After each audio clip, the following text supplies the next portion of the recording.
good to be with you on the 17th Sunday of Ordinary Time. As you know, we have a special day today. We have a bake sale right after Mass.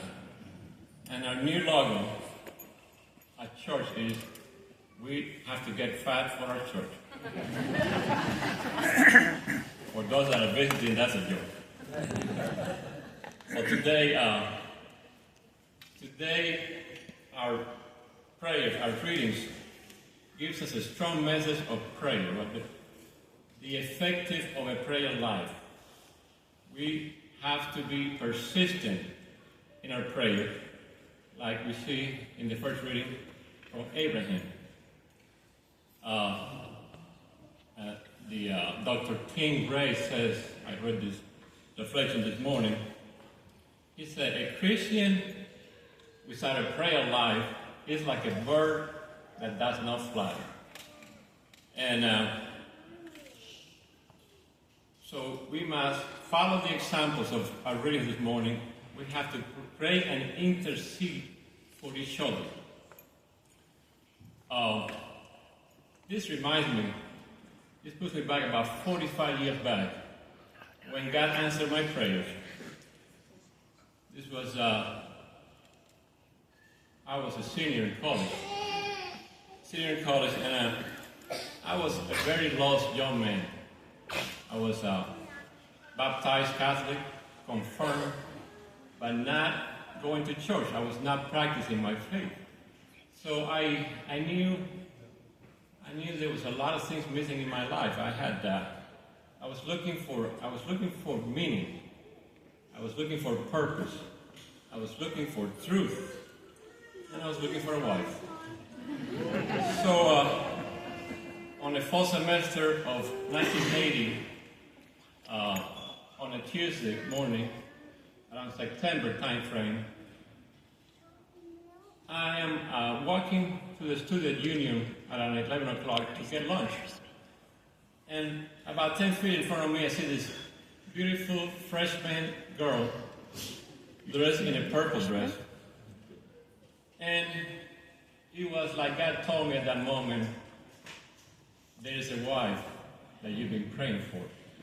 Because I have been praying for years for a wife. I had some very high standards for a wife. And my standards were based on my two aunts.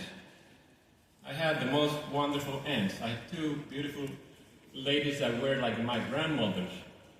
My real grandmothers, I never got to meet because they passed away before I was born. But these two aunts were my dad's sisters. And they're the most holy women that I grew up around. They were so full of love, so positive, so encouraging. They were always joyful, always joyful. And I just loved being around them. When I was growing up, I just loved being around them. So when I grew up, that's who my standard was for a wife. And I know that God answered my prayers because today my wife and I celebrate our 40-year anniversary. And not only God answered my prayers of a wife, He also helped me find meaning, purpose, and truth. Because as luck would have it, as coincidence would have it, and I don't believe in coincidence, as God would have it, my wife was going to church. She was going to church, and so I started going to church with her because I wanted to be with her. And now we have been married for 40 years, and I've been able to find truth, meaning, and purpose. For those of you that are grandmothers, I will tell you that is a very important job that you have with your grandkids. And I know it was the prayers of my aunts and the example that they gave me, that I'm today a deacon and that I'm a Catholic. Otherwise, who knows what I would have been today. My brothers and sisters, like I stated earlier, today's reading teaches about the power of prayer.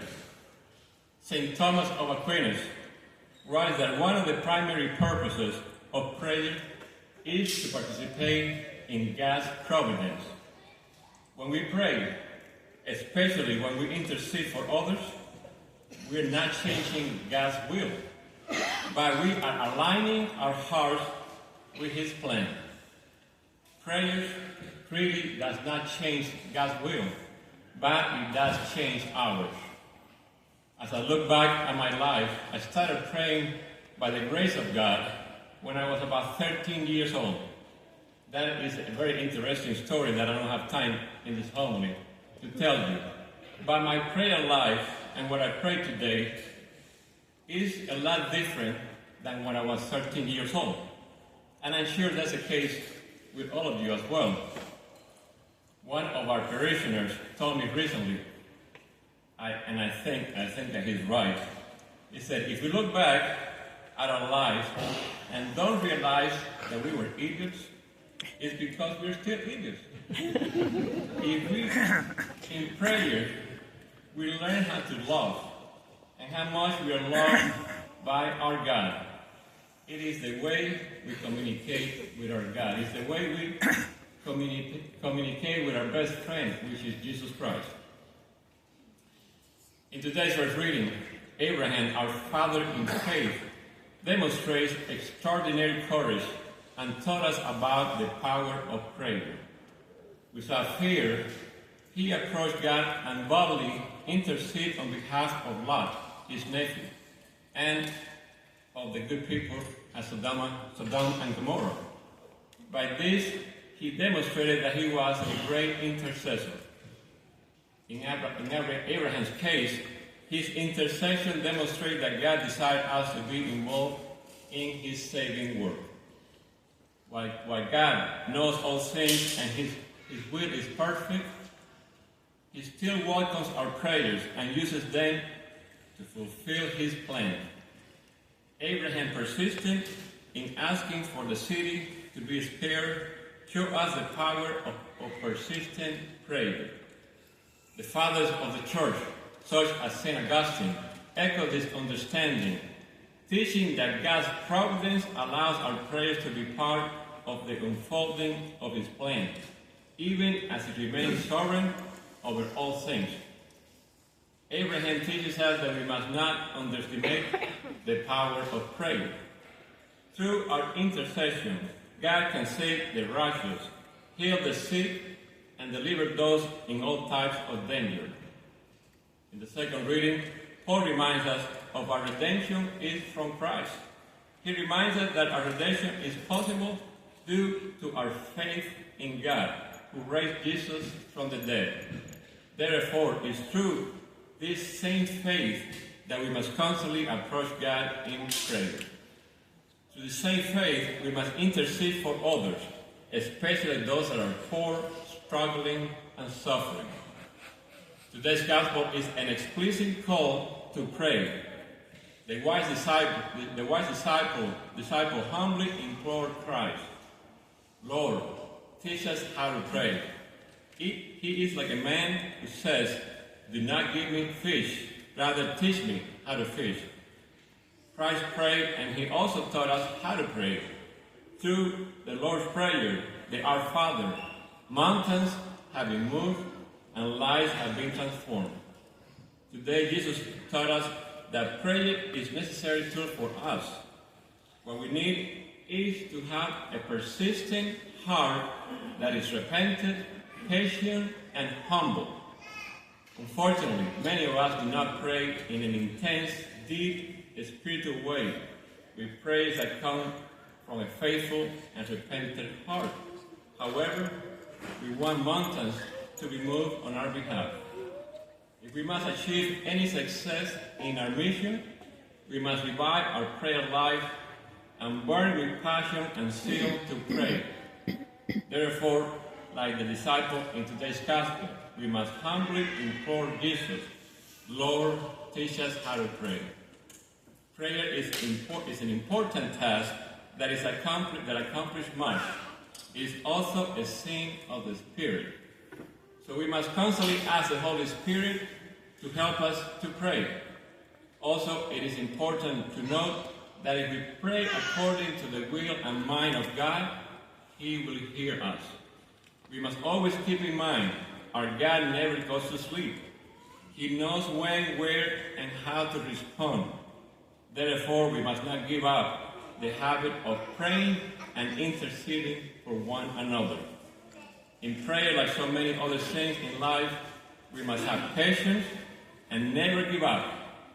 The great philosopher Peter Kreeft wrote this about prayer. If God showed us all the differences all our prayers made to all the lives they affected down through the generations, we'd never be able to get off our knees for the rest of our lives. Also, we must remember what the fathers of the church, especially St. Augustine and St. John Chrysostom, taught that we must approach God with great trust, knowing that He loves us as His children. However, this does not mean that we will always receive what we ask in the way we expect. Rather, we can be certain that God will give us what is best for us, even if it's not exactly what we requested. Prayer then is not about forcing God's hand, but about opening ourselves to His divine wisdom. Again, prayer does not change God, but it changes us. As we reflect on today's reading, we're invited to engage in prayer with both boldness and truth and trust. Like Abraham, we are encouraged to intercede for others, persistently asking God for what is good and just, even if we do not understand why things happen the way they do. Like the disciples in the Gospel, we are taught to pray with confidence, knowing that our Father will give us what we need, especially the gift of the Holy Spirit, who empowers us to live as faithful children of God. Let us approach God with the same persistence that Abraham showed, and the same trust in the generosity of God that Jesus encourages us to have. May we remember that even in our most desperate moments, God is always listening, always willing to bless us with His presence and grace. As we pray today, let us do so with a humble heart that is full of faith that God, our loving Father, will always provide for us what is best for us, and that through prayer we are drawn into a deeper, loving relationship with Him as we're trying to become the best versions of ourselves. May God bless you. Don't forget that I love you.